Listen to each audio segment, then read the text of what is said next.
So Andrea, please. Thank you. How are you? Good, good. Thank you.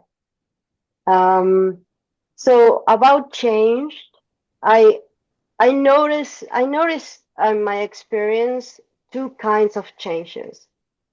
So there is the change when I recognize the thoughts and I go right into my body. I know I'm having a reaction, I know I'm having a thought, and I go right into my body and I start feeling the senses. So that I basically, the goal is to get out of my head so that I kind of get to know my experience in my body.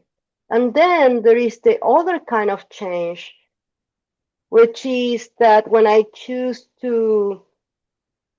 have all those reactions, and instead I choose to go into meditation, into deep meditation. And after an hour, I'm a different person or being or whatever.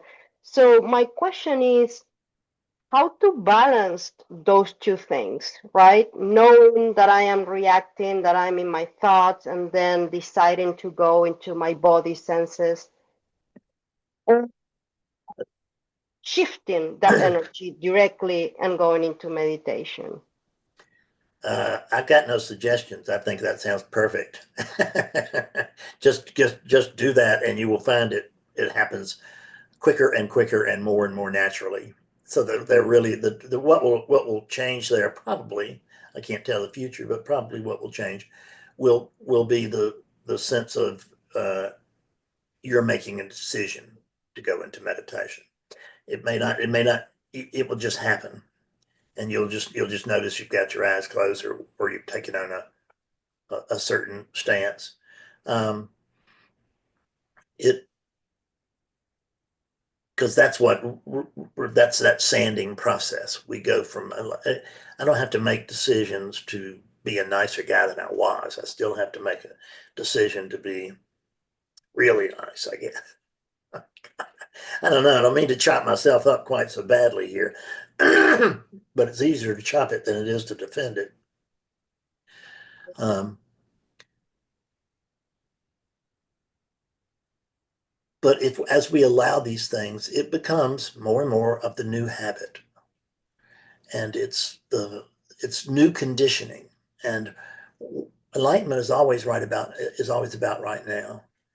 And it's not that I've had uh, 50 awakenings over the last 20 years or whatever. And so if I don't know who I am right this minute, then I am not awakened. Doesn't mean that I'm back where I was, but it means that I'm still missing the secret ingredient to um, to living skillfully, and to living without undue suffering. Yeah. So this repetition is the mother of just about everything and that we do, and that includes um, habit. So if we'll just do what we feel like it would, in other words, we just don't prevent it, don't fight it, just because I think we that there is doesn't make any sense, but I think there seems to be some sort of influence that we can have over whether we are open and that flow just continues unchecked, or if there's a resistant attitude that has to give way before that happens. Um, and so what I'm really trying to do is I'm trying to disappear. And Mhm. that's what I would recommend for everybody, is that our real goal here is to disappear. It's just to allow all of the conditioning to go as it will, to allow my actions.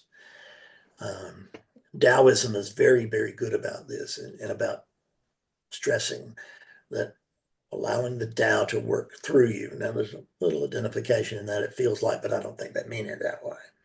It's just languaging. It's be the Tao.